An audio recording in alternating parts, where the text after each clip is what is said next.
I know. It's been such a tough year, love. It can be so difficult for us to feel grateful.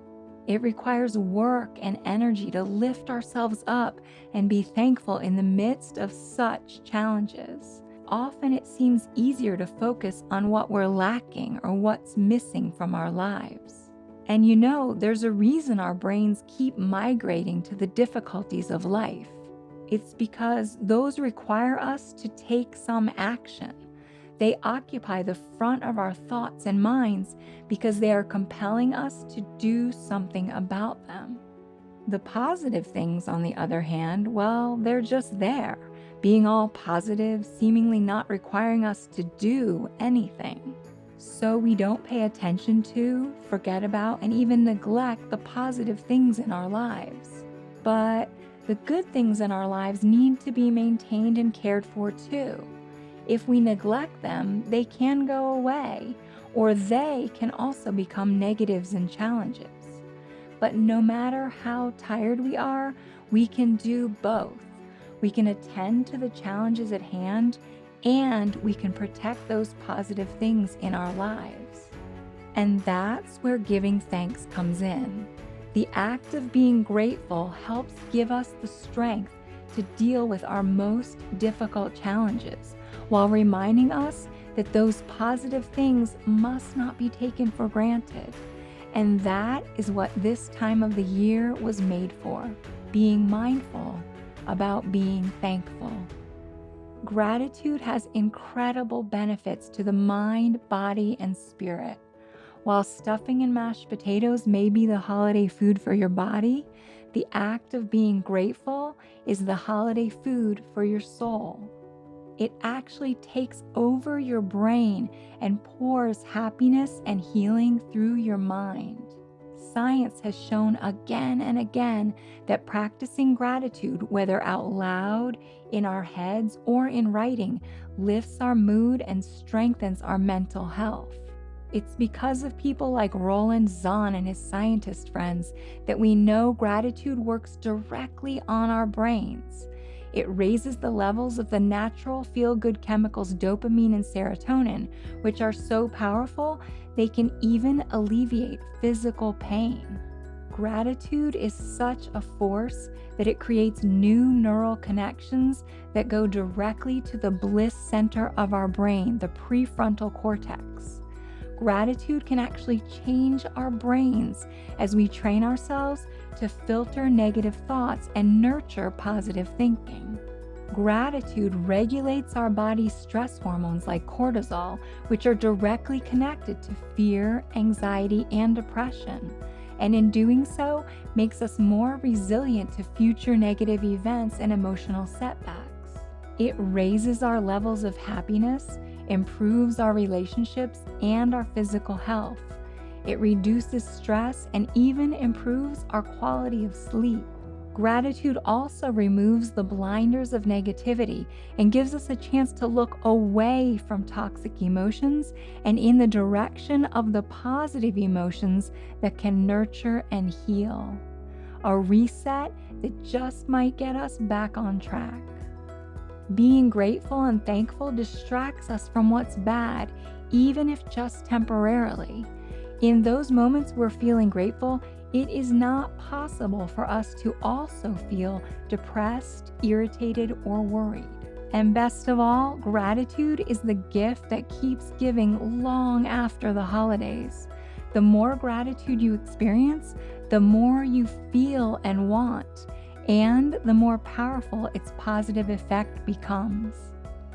When we take a look at all of those incredible brain, mind, body, and spirit benefits, why wouldn't we choose to use gratitude as one of the greatest tools in our life kits? Why wouldn't we make it one of the strongest drugs in our spiritual medicine cabinets? We can set our alarms every 4 hours to remind ourselves to take our dose of gratitude. And being grateful doesn't require insurance, a copay, or even cost money. Let's take advantage of the energy of thankfulness this time of the year and use it as a catalyst, as a motivating force to create new traditions and daily practices centered around being grateful every day throughout the entire year. I'm also going to suggest something even more powerful. Yes, being thankful for what we have, but also for what we don't have. Not just for the good favors and blessings that fell on our thankful hearts, but for the burdensome and even terrible, awful things as well. Is that pushing it too much? Does that sound too difficult? Well, there's a method to what might seem like madness, so let me very briefly dip us into the history of the Thanksgiving holiday, to the olden days of what they called proclamations of thanksgiving and humiliation, so you can see how those traditions of long ago might just help us survive and thrive in these times as humans today. In 1500s England, the Protestants had a religious practice they called days of thanksgiving and feasting. And they also practiced what they called days of humiliation and fasting. The days of humiliation and fasting were announced to mark events they considered to be God's judgment on them. For example, a plague or a drought or a lost battle. The day of humiliation would be announced by proclamation, and the people, from youth to elders, would be called on for the entire day to attend church, to pray for forgiveness and mercy, to meditate on their sins and repent for them, and to fast, to refrain from food and drink. It was thought that these actions would appease God's wrath, and the hardship would end, or turn around, or be prevented from happening again. The days of thanksgiving and feasting were called on to mark events they considered to be demonstrations of God's mercy or benevolence. For example, a bountiful harvest or a military victory or the ending of a plague or drought. And the day of Thanksgiving would be announced, and the people would be called to forego work and go to church, to sing and pray in gratitude, to worship and give thanks for whatever particular events or circumstances had gone in their favor, and then they would feast. When the English settlers of the 1620s and 1630s came across the ocean to the new land, they brought those church traditions of humiliation and fasting and thanksgiving and feasting with them to the New England. You can imagine that during those trying times, church leaders called for many, many occasions of both thanksgiving and humiliation. There were some bigger religious celebrations of thanksgiving and feasting, like the famous ones at Plymouth Colony in 1619, or the one at Charles City County, Virginia in 1621. And those particular proclamations of thanksgiving are the ones which probably led to the formal modern American traditions many of us observe on the last Thursday of November of each year, the one most of us read about in our school history books. Now, those events of 400 years ago definitely didn't unfold like we learned about in our third grade Thanksgiving play. It was actually a very dark and mournful time for the indigenous peoples of the land. But we're going to save that story for a separate occasion when we can treat it with the care and reverence it deserves. For now, and for today's purposes, we'll remain focused on one of the most positive intentions behind those feasting days, which was thankfulness. To really do that, though, I also need to bring forward the old traditions of humiliation. Not so we can suffer and fast. No, we've had more than enough challenges this year. We definitely don't need to throw humiliations in there. What I want us to do is take those days of challenges and the emotions that go with them and instead transform them into new opportunities for Thanksgiving. Allow me to explain. The thankful events of our lives are easy. They coexist with us with no problems and bring positive energies our way. The challenging events, on the other hand, by definition, tend to be difficult. but they don't have to be branded into our minds and lives as bad, with us always fighting against them or the memory of them. We can use the powers of gratitude to transform them from vehicles of negativity into vehicles of learning, of growth, and of possibility. There is alchemy in gratitude, one which can help us see that powerful good exists in even the worst of situations. And we can build up our grateful forces and abilities in the process, giving ourselves protection from future challenging events. And so let's focus our minds around the obvious good things we have in our lives, but also those things that we feel are bad, those things we believe haven't gone in our favor, so to speak, to transform the dark spots by perceiving them in a new light, a transformation made possible in part by gratitude. So, how do we do this, you might be asking? Well, we've put together 5 different ways to conjure up the powerful forces of gratitude and thankfulness. You can practice them at the holidays, and you can practice them for life. Let's begin with the holidays.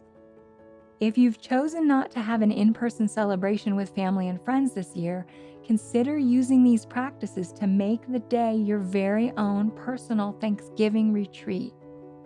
Spend the day cooking up huge portions of gratitude, and if you wish, you can finish by serving them up and celebrating them with your favorite kind of feast. In addition to the beloved tradition of taking a holiday carb nap, you can add a session of gratitude meditation and a stroll in a place of nature that gives you lots of things for which to be thankful. If you do have a social event planned, you can use these same practices in the days leading up to the holidays to make the time and events calmer, happier, more meaningful, and more memorable. The stronger the feelings of daily gratitude you cultivate and nurture, the happier you'll feel each day. By the time the big day is here, you'll not only be feeling more grateful, you'll be tapped directly into the energy of gratitude. With these bricks, you'll construct a house of thanksgiving, which you can continue building and reside in long after the holidays. Building gratitude number 1, list your thanksgivings and transform your humiliations. Many of us are already familiar with the act of keeping a daily gratitude journal or making lists of things for which we're grateful. And those are exceptional practices with scientifically demonstrated positive results for your mind, body, and spirit. But I want to expand on those familiar exercises and ask you to give thanks for not only what you have, but what you don't. Not only for the positive elements that have entered your life, but the challenges as well. So first, the Thanksgivings. You'll begin by writing down all the people, things, and events in your life for which you are grateful. Every single thing, from whatever health you have in this moment, to the food delivery person, to being able to afford toilet paper, all of them. No matter how small they seem or how much we take them for granted, they contribute to our lives in positive ways that we often overlook. For each item, try not to just scribble it down. Try to feel the emotion of gratitude within you as you picture each thing in your mind. When you're finished with that list, you'll make a special and separate list for all those things which you think haven't gone well for you. Those things that took the wind out of your sails, that pulled the rug out from under you, even the ones that left you reeling. The ones for which you've had a very difficult time being thankful. No matter how bad they were, how trying they were, you are going to fight to grow at least one flower from the fertilizer. For each challenge you list, I want you to look deep within it and find at least one thing for which to be thankful, one blessing in your burden. Perhaps you can find gratitude in a powerful lesson you learned from it. Maybe you can find thankfulness in how it moved you off a path that was not in your highest good. or in some newfound awareness of humility or forgiveness or caution. Even if your thanks are found in the fact that it's over, your quest is to find something positive. As with your Thanksgiving list, try to feel the emotion of gratitude as you reflect on the positive aspect. When you've completed that second list, go back over the entire list of things for which you have to be grateful, and then give thanks for that too. Building gratitude number 2, thank you notes to friends and foes. Now, hopefully you don't have any foes or enemies or nemesis for that matter. That seems a very Game of Thrones or Hatfields and McCoy's thing to do, and a waste of precious mind and heart resources, especially in this day and age. But the point of this next practice is similar to the point of including humiliations along with the Thanksgivings. The power of gratitude lies in finding it everywhere, and the negativity lurking in the mind and spirit only serve to weaken its force. And so, for this practice, your thanks will focus not only on those people for whom it's easy to find gratitude, but in those for whom it's difficult. To love the unlovable, so to speak. Anyone for whom you harbor any negative feelings or energies, bitterness, or bad memories. Those lingering negativities serve no one. As many writers have said, holding on to resentment is like drinking doses of poison and then waiting for the other person to die. So if you still harbor residual feelings towards someone in your life, consider that perhaps now is the time to dump the poison and allow this practice to help you begin. First, you'll write notes to the people to whom you're thankful. Anyone for anything. The purpose is to generate feelings of gratitude within you by appreciating and recognizing the benefits we receive from those in our lives, those we may often take for granted. It doesn't need to be a long note. Studies have shown that even 5 minutes of gratitude writing has benefits. And it doesn't need to be about people we know well. It can be the mail carrier who always makes sure to put your packages out of the rain, or your neighbor the nurse whom you haven't seen for 9 months because she's constantly working long shifts at the hospital, or your delivery person who went through the grocery store shelves and lines so that you wouldn't have to. You don't have to send these notes, but it might be lovely if you do, especially as a gesture of thanksgiving. After you've done that, next try to write a note or two to those in your life with whom you have challenges. Maybe it's the friend that drives you absolutely crazy but always brings you soup when you're sick. Maybe it's the boss who was so difficult that you had to learn a new skill that benefited you greatly. Or the family member who was so negative that it forced you to reflect upon and rein in your own habits of negativity. No matter who it is, choose someone for whom you struggle to be grateful and dig deep to find the way to giving thanks for them in your life. If you find enough grateful things, consider letting them know. Even if you don't, the act of reflecting on gratitude can transmute old, harsh feelings into new and positive ones, which, as we now know, have a powerful benefit on your health and your life.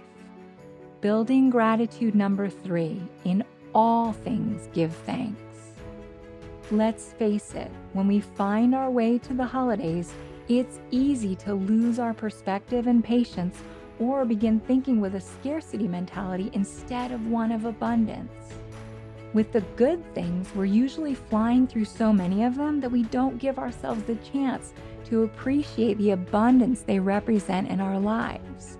We tend to focus and linger on the bad things, sometimes causing us to miss the happy and beautiful things that pass us by while we're distracted looking the other way.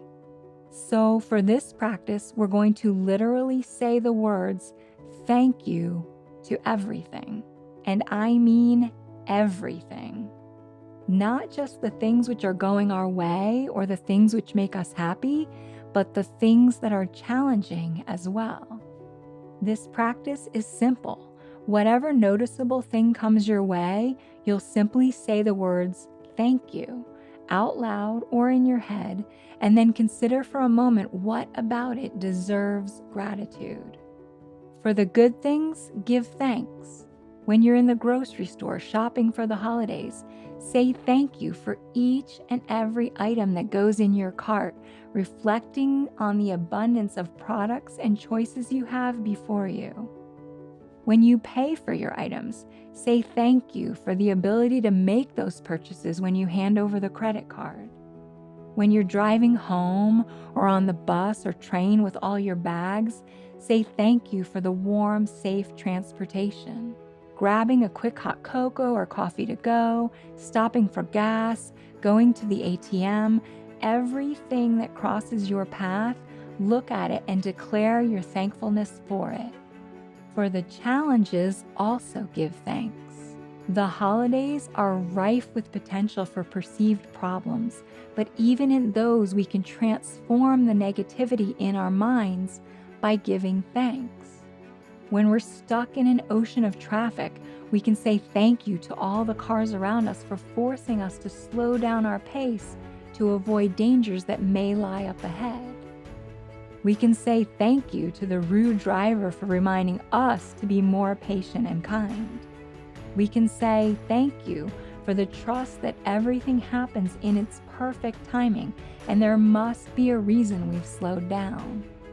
While we're there, we can also find gratitude in having transportation, the money to buy gas or bus or train tickets or passes, the cargo we may be carrying, and for the destination towards which we're heading, or the one from which we left.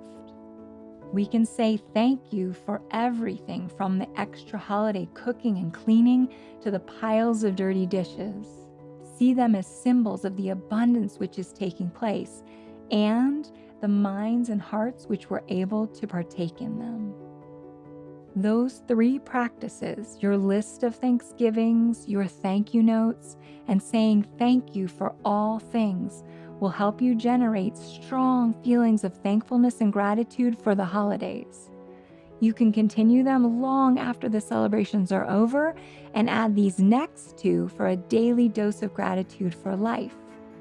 Try these for 3 weeks and witness not only your mood and levels of happiness improve, but your ability to generate new gratitude as well. Building gratitude number 4, 2 minutes to grateful. This exercise can take as little as 2 minutes. That is 120 seconds. We are blessed with 86,400 seconds each day, and I believe every single person, no matter how important they are, busy they are, or stressed they are, can devote 120 of them to give gratitude. To be clear, even if you dedicate 180 seconds, you still have 86,220 seconds left in that day. For this practice, at the same time each day, you'll go to your journal or notebook and fill in these 5 blanks. Number 1, one thing to be grateful about myself is. Number 2, one aspect of my health for which I'm grateful is. Number 3, one current challenge in my life for which I'm grateful is. Number 4, one person for whom I am grateful is. And finally, number 5, one thing in nature for which I'm grateful is. These 5 gratitude pills, when taken every day, can help begin to provide all of the beneficial effects which gratitude brings into your life.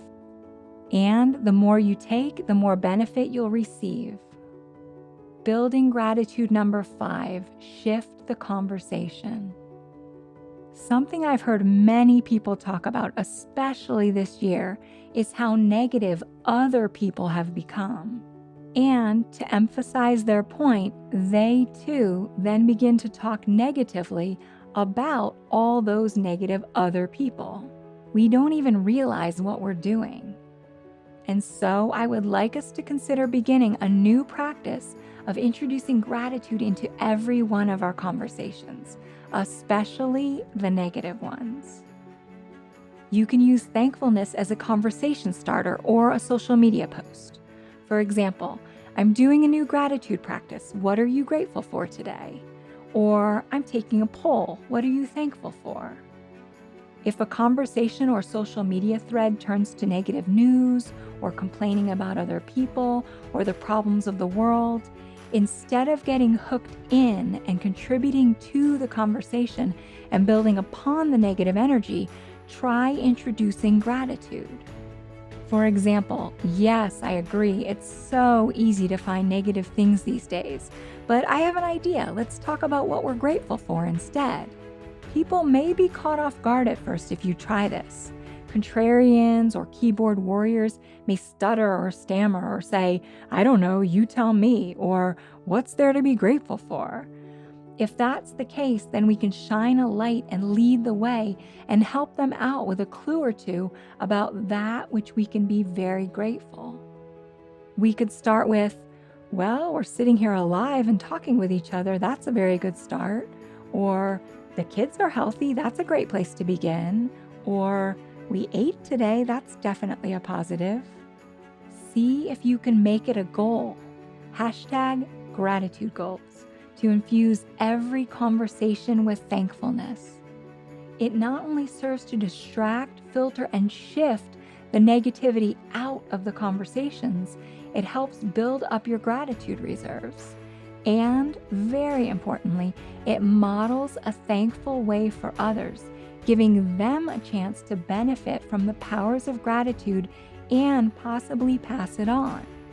In that way, you are not only amplifying the positive intentions and emotions of Thanksgiving, but giving them a chance to spread far beyond you to the world. That is a very special gift, one that is energizing, empowering, and strengthening. One you can give every day of the year, and one for which to be very, very grateful.